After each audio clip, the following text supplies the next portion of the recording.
दोनों की कोरोना की चपेट में आने से मौत हो गई थी। सुहानी के पिता अंडा पराठे का ठेला लगाते थे।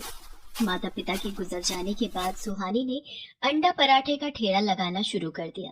सुहानी का एक छोटा भाई था अमन। माता पिता की मौत के बाद सुहानी ने अमन की पूरी जिम्मेदारी संभाल ली थी। अमन सरकारी स्कूल में पढ़ने जाया करता था। सुहानी शाम को अंडा पराठे का ठेला लगाती थी। तब तक अमन स्कूल से लौट आता था और काम में सुहानी की मदद करता था। अरे बहन जी, एक प्लेट अंडा पराठा लगाना। मेरे लिए भी एक प्लेट अंडा पराठा लगा दो। अभी लो साहब। अरे तुम्हारे अंडा पराठा में बड़ा स्वाद आता है, जी करता है एक और खा लूं। तो एक और ले लो साहब। सुहानी के पुराने और बंधे हुए ग्राहक थे जो कभी उसके पिता के बनाए हुए अंडा पराठा खाते थे। वो अब सुहानी के बनाए हुए अंडा पराठा खाने लगे। सुहानी का भाई अमन धीरे धीरे बड़ा होने लगा था और एक दिन, दीदी, स्कूल के सभी दोस्त वाटर पार्क घूमने जा रहे हैं, मुझे भी जाना है, 500 रुपए दे दो। अमन, मेरी इतनी कमाई नहीं है कि 500 रुपए तुझे घूमने के लिए दे सकूं। तू तो जानता है जो कमाई होती है उसकी आधी लागत सामान लाने में चली जाती है और बाकी बचे हुए पैसों से घर का खर्च चलता है। दिन रात मेहनत करके मैं तुझे पढ़ा रही हूँ ताकि तुझे बड़ा होकर मेरी तरह अंडा पराठा ना बेचना पड़े। तू पढ़ाई में ध्यान लगा और पढ़ लिख कर बड़ा आदमी बन जा। अमन बुझे मन से जी दीदी कहकर स्कूल चला जाता है। स्कूल में, अरे तू वाटर पार्क घूमने के लिए पैसे लाया है? नहीं, दीदी ने मना कर दिया है। तेरी दीदी नहीं चाहती है कि तू कहीं घूमे फिरे। चल चिल मार। अमन का दोस्त उसे एक सिगरेट देता है और दोनों सिगरेट पीने लगते हैं। अमन को अब धीरे धीरे सिगरेट पीने और गुटखा खाने की आदत लग गई थी, जिसके लिए वो अंडे चुरा कर बेचने लगा। सुहानी जब अंडा पराठा बनाती तब अमन उसकी मदद करने के बहाने वहां पर खड़ा हो जाता और रोज 2-4 अंडे चुरा कर उन्हें बेच देता और उन पैसों से सिगरेट पीता और गुटखा खाता। मैंने तो 4 कैरेट अंडे लिए थे, लेकिन सभी कैरेट में से एक एक अंडा गायब है। सुहानी अंडे वाले की दुकान पर जाती है। अरे भैया, तुमने चारों कैरेट में से एक एक अंडा कम करके दिया है। कैसी बात कर रही हो बहन जी, इससे पहले तो ऐसा कभी नहीं हुआ। मैंने तो पूरे अंडे दिए हैं, तुम ठीक से चेक करो। और एक दिन, दीदी का ध्यान तो ग्राहकों के लिए अंडा पराठा बनाने में है। मैं आज ज्यादा अंडे चुरा लेता हूँ। इसे बेचकर सिगरेट और गुटखा के साथ साथ एक कोल्ड ड्रिंक भी ले लूंगा, बहुत गर्मी है। इस तरह अमन सुहानी की नजरें बचाकर रोज ज्यादा अंडे चुराने लगा। भाई, अंडे रोज चोरी हो रहे हैं, मुझे बहुत घाटा हो रहा है। इस तरह से तो मेरा काम चौपट हो जाएगा। दीदी, वो अंडे वाला तुम्हें कम अंडे देता है, इस बार तुम ध्यान से देखना। नहीं, वो तो पूरे अंडे देता है, चोर कोई और ही है। अमन रोज शाम को थोड़ी देर के लिए ठेले के पास से गायब हो जाता था। ये बात सुहानी काफी दिन से नोटिस कर रही थी और सुहानी को अमन पर शक हो गया था। दूसरे दिन शाम को सुहानी अपना ठेला लगाती है। उस दिन उसके ठेले पर ज्यादा ग्राहक है। अरे बहन जी, एक प्लेट अंडा पराठा लगाना, मेरे लिए डबल एग पराठा। सुहानी का अंडा पराठा बनाने का सामान जल्दी ही खत्म हो गया था। अमन भी ठेले पर नहीं था। तभी उसके ठेले पर एक आदमी, अरे एक डबल एग पराठा लगाना। साहब, आपको थोड़ा इंतजार करना पड़ेगा, सामान खत्म हो गया है, मैं बाजार से सामान लेकर बस 5 मिनट में आई। सुहानी अपने ठेले को छोड़कर जल्दी से सामान लेने बाजार गई। तभी उसने बाजार में अमन को अपने दोस्तों के साथ सिगरेट पीते हुए देख लिया। सुहानी अमन से बिना कुछ कहे ही सामान लेकर वापस आ गई। ये लीजिए साहब, आपका डबल एग पराठा तैयार है। उस दिन सुहानी को काम खत्म करने में ज्यादा देर हो गई थी। ओह, आज तो रात ज्यादा हो गई है, घर जाकर खाना भी बनाना है। सुहानी अपना सामान समेट ही रही थी कि तभी एक पुलिस वाला वहां आया और सुहानी के ठेले पर डंडे से मारते हुए उसने, ए लड़की, इतनी रात को यहाँ क्या कर रही है? जी साहब, घर जा रही हूँ, बस सामान रख रही थी। पहले मुझे एक प्लेट अंडा पराठा बना कर दो। साहब, अंडे तो खत्म हो गए, वो आज ग्राहक ज्यादा आए थे ना, तो सब अंडे खत्म हो गए, इसीलिए तो आज घर जाने में देर हो गई साहब। क्या कहा, अंडे खत्म हो गए? और इतना कहकर पुलिस वाले ने सुहानी का ठेला पलट दिया, जिससे ठेले का सारा सामान जमीन पर बिखर गया। सुहानी का बहुत नुकसान हो गया, लेकिन उस पुलिस वाले का इससे भी मन नहीं भरा। उसने सुहानी के ठेले पर डंडे बरसाने शुरू कर दिए और सुहानी का ठेला तोड़ दिया। सुहानी वहां जमीन पर बैठकर जोर जोर से रोने लगी। छोड़ दो साहब, मेरे ठेले को मत तोड़ो, छोड़ दो। सुहानी उस पुलिस वाले के हाथ पैर जोड़ती रही, उससे दया की भीख मांगती रही, लेकिन उसने सुहानी की एक नहीं सुनी। सब कुछ बर्बाद करके वो जब वहां से चला गया तो सुहानी अपने टूटे फूटे ठेले को लेकर घर आई। घर आकर सुहानी ने देखा कि अमन शराब के नशे में धुत बेहोश पड़ा था। ओह, तो ये अब नशा भी करने लगा है। आज तो सब खत्म हो गया, जो कमाया था सब बर्बाद हो गया। दूसरे दिन सिगरेट और दारू, अब क्या बाकी रह गया है तेरे लिए? मैंने सोचा था तू पढ़ लिख कर बड़ा आदमी बन जाएगा तो हमारे बुरे दिन खत्म हो जाएंगे, लेकिन तेरी आंखों में तो शर्म है ही नहीं। और सुहानी अमन को घर से निकाल देती है। अमन अपने उन दोस्तों के पास गया जिनके साथ वो नशा किया करता था, लेकिन सबने उसे अपने घर में रखने से मना कर दिया। नहीं यार, तू समझा कर, माँ नहीं मानेगी। यार तू अपनी बहन से माफी मांग ले और घर चला जा। सब तरफ से निराश अमन की आंखें खुल गई थी। सुहानी को समझ नहीं आ रहा था कि अब वो क्या करे। सुहानी का ठेला नहीं लगाने की वजह से उसके ग्राहक अब दूसरी जगह जाने लगे थे। तभी सुहानी की नजर उसकी झोपड़ी में रखे एक टेबल पर पड़ी। कुछ पैसे हैं मेरे पास, क्यों ना इस टेबल को बाहर रख दूं और अपनी झोपड़ी से ही अंडा पराठा का बिजनेस फिर से शुरू कर दूं। सुहानी बाजार जाकर 3-4 प्लास्टिक की कुर्सियां खरीद कर ले आई और उस टेबल कुर्सियों को अपनी झोपड़ी के बाहर लगा दिया और वहां एक बोर्ड लगा दिया, सुहानी अंडा पराठा। अगले दिन से उसकी दुकान पर ग्राहक भी आने लगे। सुहानी के पास ज्यादा पैसे तो नहीं थे, इसलिए उसने चीज वगैरह ना खरीद कर अपनी झोपड़ी में ही अपने हाथों से टमाटर की लाल चटनी बनानी शुरू कर दी।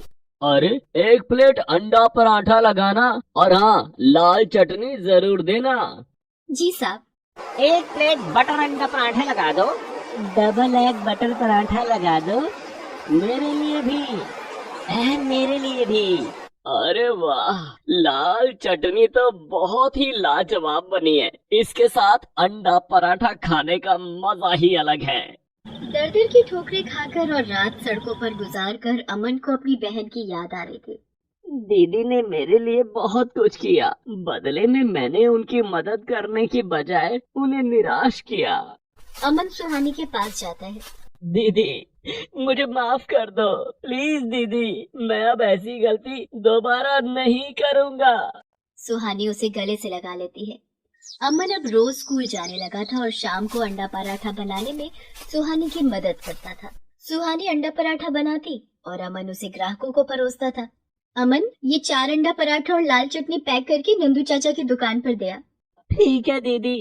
सुहानी को आस पड़ोस की दुकानों और घर से फोन पर अंडा पराठे का ऑर्डर मिलने लगा था और अमन ऑर्डर डिलीवर करने लगा। सुहानी की झोपड़ी के बाहर ग्राहकों की भीड़ लगी रहती थी। आसपास के ऑफिस के कर्मचारी भी उसकी दुकान पर अंडा पराठा खाने आने लगे थे और अब सुहानी की अच्छी कमाई भी होने लगी थी। कुछ दिन बाद उसकी झोपड़ी के बाहर एक पुलिस की गाड़ी आकर रुकी, जिसे देखकर सुहानी घबरा गई। अरे सुहानी कौन है?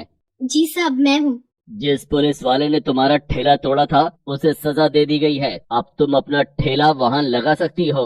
लेकिन आपको किसने बताया? अमन नाम के लड़के ने थाने में आकर उसकी शिकायत की थी और हाँ, थाने की तरफ से तुम्हें एक ठेला और कुछ पैसे दिए जा रहे हैं, जिससे कि तुम अपनी दुकान फिर से लगा सको।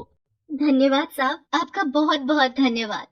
सुहानी अमन को गले से लगा लेती है। सुहानी और अमन फिर से बाजार में अपना अंडा पराठे का ठेला लगाने लगते हैं और उसके पुराने ग्राहक फिर से उसके ठेले पर आने लगते हैं।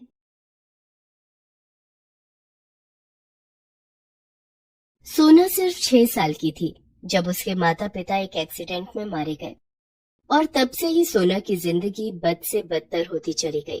कहने को तो उसके चाचा चाची उसका ख्याल रखने के लिए उसे अपने साथ ले आए थे, लेकिन हकीकत इससे बहुत अलग थी। ये देखो, ये महारानी अब तक सो रही है। ए कामचोर, उठ जल्दी से, वरना तेरे हाथ पैर तोड़ दूंगी। चाची, बस अभी उठ रही हूँ। फौरन उठकर खड़ी हो जा, आज पिंकू का बर्थडे है, हम सब पिकनिक पर जा रहे हैं। 1 घंटे में निकलेंगे तो उससे पहले सबके खाने और ले जाने के लिए सैंडविच तैयार हो जाने चाहिए, समझी?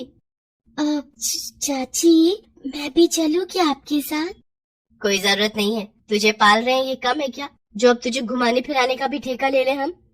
सोना के साथ हमेशा ऐसा ही होता था। सोना को हमेशा से घूमने और नई नई जगहें देखने का बहुत शौक था, लेकिन अपने माता पिता को खोने के बाद से ही सोना के शौक तो दूर की बात है, उसकी बुनियादी जरूरतें भी पूरी नहीं हो रही थी। सुन, ये सैंडविच यहाँ क्यों रखा है? चाची, ये एक सैंडविच मैंने अपने लिए रख लिया था। और ऐसा करने से पहले तूने मुझसे पूछना भी जरूरी नहीं समझा? अगर पूछ लेती तो शायद मैं ये सैंडविच तुझे खाने भी देती, लेकिन नहीं। तुझे तो बहुत अक्लमंद बनना है ना। ठीक है, अब तेरी सजा ये है कि जब तक हम लोग पिकनिक से वापस घर नहीं आ जाते तू भूखी रहेगी। ला, ये सैंडविच मुझे दिलाकर, और रसोई में भी मैं ताला डालकर जाऊंगी। नहीं चाची, ऐसा मत करो, मैंने कल शाम से कुछ नहीं खाया है। सोना रोते हुए अपनी चाची से माफी मांगते रही, लेकिन उसकी चाची का दिल नहीं पसीजा। सभी लोग सोना को घर में अकेला छोड़कर पिकनिक पर चले गए। घर की रसोई पर ताला था और न ही सोना के पास कुछ खरीदने के लिए पैसे थे। सोना रोती रही, लेकिन वहाँ उसकी सिसकियां सुनने वाला भी कोई नहीं था। रोते रोते कब उसकी आंख लग गई, खुद सोना को भी पता नहीं चला। कहाँ गया वो सब? अरे लगता है वो सब सपना था, लेकिन वो जगह कितनी अच्छी थी। काश मैं वैसी ही जगह पर सचमुच जा सकती। सोना ये सब सोच ही रही थी कि अचानक उसे अपने हाथ के पास कुछ महसूस हुआ। उसने ध्यान से देखा तो वहाँ एक किताब रखी हुई थी, जो उसने इससे पहले कभी नहीं देखी थी। अरे ये किताब किसकी है? पिंकू की तो नहीं लग रही, और ये देखने में भी कितनी सुंदर है, लेकिन ये मेरे सिरहाने आई कहाँ से? इसे खोल कर देखती हूँ। इसे पढ़कर कुछ टाइम ही कट जाएगा, फिर शायद भूख भी ना लगे। ऐसा सोचकर सोना ने उस किताब का पहला पन्ना खोला और उसे बड़े ही ध्यान से पढ़ने लगी। उस पन्ने पर एक बड़ी ही खास जगह के बारे में लिखा हुआ था। ये किताब तो एक परी लोक के बारे में है, जहाँ सब कुछ ठीक वैसा ही है जैसा मैंने अपने सपने में देखा था। ये सब है तो अजीब, पर फिर भी बहुत मजेदार है। सोना उस किताब को पढ़ती रही, लेकिन पहला पन्ना पूरा पढ़ते ही वो अचानक बेहोश हो गई। और फिर कुछ ही मिनटों बाद जब उसे होश आया तो उसके आसपास सब कुछ बदल चुका था। ये सब क्या है? हे भगवान, ये तो बिल्कुल वैसी ही जगह है जैसी मैंने अपने सपने में देखी थी। पर ऐसा कैसे हो सकता है? कहीं मैं फिर से सपना तो नहीं देख रही?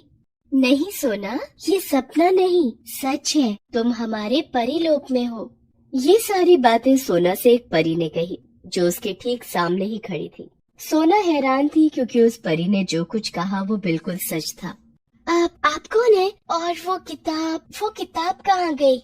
मैं एक परी हूँ, यही परीलोक मेरा घर है, और वो किताब वहीं पर है, और असल में तुम भी वहीं पर हो। यकीन नहीं होता तो ये देखो।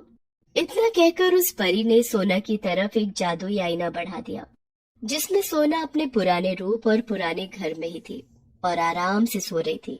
वो जादुई किताब भी उसके पास ही थी। ऐसा कैसे हो सकता है? मैं वहाँ और यहाँ एक साथ कैसे हो सकती हूँ? जादू से कुछ भी हो सकता है सोना। वैसे वहाँ सिर्फ तुम्हारा शरीर है, असल में तुम यहीं पर हो। जब तक तुम यहाँ रहोगी तब तक उस दुनिया में तुम ऐसे ही सोती रहोगी। डरने वाली कोई बात नहीं है। तुम जब चाहे वहाँ पर वापस भी जा सकती हो। अब ये सब छोड़ो और ये बताओ कि क्या तुम यहाँ घूमना नहीं चाहोगी? हाँ, क्यों नहीं, मुझे ये पूरी जगह देखनी है। ठीक है, तो फिर चलो मेरे साथ, तुम्हारे लिए यहाँ बहुत कुछ है। उस परी ने सोना को पूरे परीलोक की सैर करवाई और फिर वो सोना को एक बड़े से महल में लेकर गई। कितना बड़ा महल है ये, और कितना सुंदर भी है। लेकिन यहाँ रहता कौन है? ये परी महल हमारे राजा जी का है, वो वहाँ पर उनका कमरा है। अच्छा, तो चलिए ना, मुझे राजा जी से मिलना है। हाँ, पर पहले तुम कुछ खा तो लो, तुम्हें भूख लगी होगी ना। परीलोक की खूबसूरती में सोना इस कदर खो गई थी कि उसे भूख का एहसास ही नहीं रहा। लेकिन फिर परी ने जब उसे खाने की मेज पर बिठाया तो उसकी आंखें चमक उठी। इतना सारा खाना, ये सब मेरे लिए है क्या?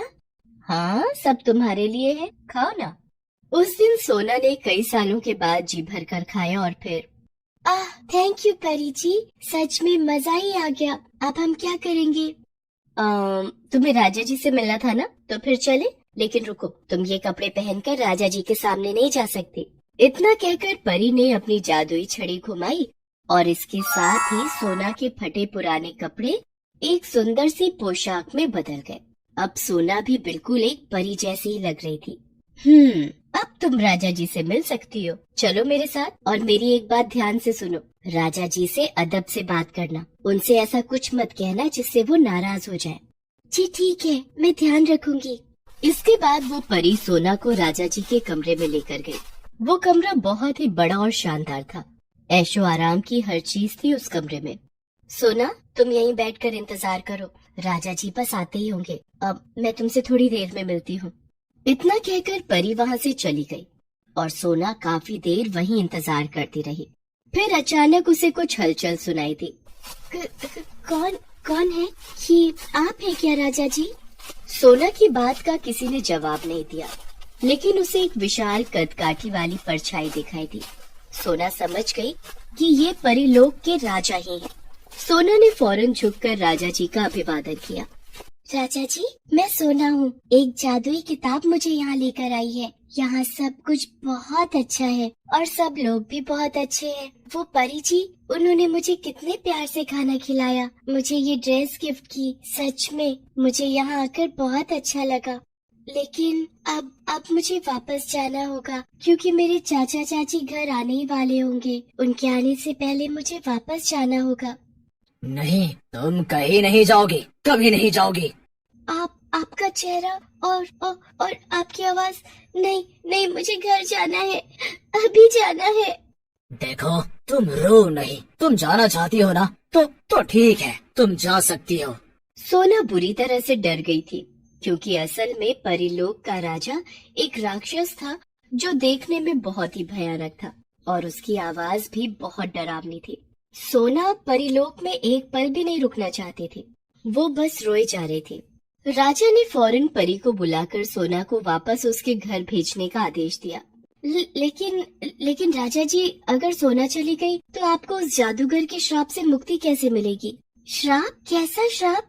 ये कई साल पहले की बात है। एक बुरे जादूगर ने हमारे परीलोक पर हमला कर दिया था। उसने हमारी रानी परी और राजा जी को मार दिया। तब हमारे राजकुमार जी ने हिम्मत दिखाकर उस जादूगर का मुकाबला किया और उसे यहाँ से मार भगाया। लेकिन उस दुष्ट जादूगर ने जाते जाते हमारे राजकुमार जी को श्राप देकर एक राक्षस में बदल दिया, लेकिन वो इनका दिल नहीं बदल पाया। सच तो ये है कि आज भी अगर वो जादूगर परीलोक से दूर है तो वो इनकी वजह से ही है। अब यही हमारे राजा है, लेकिन ये मुसीबत में है। उस जादूगर के श्राप की वजह से ये धीरे धीरे बदलते जा रहे हैं और हमें डर है कि कहीं एक दिन वो श्राप इन पर पूरी तरह हावी न हो जाए। मैं समझ गई परी जी। अब आप ये बताइए कि मैं आप लोगों की क्या मदद कर सकती हूँ? वो जादुई किताब जो तुम्हें यहाँ लेकर आई, असल में वो किताब हमारी रानी जी की थी, जिसमें हमारे परीलोक का पूरा इतिहास और भविष्य दोनों लिखे हुए हैं और उसी किताब के अनुसार तुम्हें हमारे परीलोक की अगली रानी बनना है। क्या? मैं? नहीं, आपको जरूर कोई गलतफहमी हुई है। मैं वो नहीं हूँ। नहीं सोना, उस किताब ने तुम्हें खुद ढूंढा है। इसका मतलब यही है कि हमारे परीलोक का भविष्य अब सिर्फ तुम्हारे हाथों में ही है। तुम एक पवित्र आत्मा हो और यही तुम्हारी सबसे बड़ी खासियत है। वो तुम ही हो जो हमारे राजा जी को इस भयानक श्राप से मुक्ति दिला सकती हो। सोना डरी हुई तो थी, लेकिन वो परीलोक और वहाँ के राजा की मदद भी करना चाहती थी। इसलिए उसने हिम्मत दिखाते हुए परीलोक के राजा से शादी के लिए हाँ कह दिया। और फिर ठीक वैसा ही हुआ जैसा कि उस परी ने कहा था। सोना और परीलोक के राजा की शादी होते ही बुरे जादूगर का श्राप टूट गया और राक्षस बन चुका परीलोक का राजा एक सुंदर नौजवान में बदल गया और सोना एक परी में। इसके साथ ही वो जादुई किताब सोना के असली शरीर के साथ परीलोक में आ गई। रानी जी, लीजिए, इस किताब ने ही आपको चुना है और अब से ये आपकी ही है और अब से आप हम में से ही एक हैं। सोना ने उस किताब को माथे से लगाया और उसे अपने पास संभाल कर रख लिया। ये उसके दुखों का अंत तो था ही, साथ ही परीलोक के नए भविष्य की शुरुआत भी थी। Please subscribe this channel.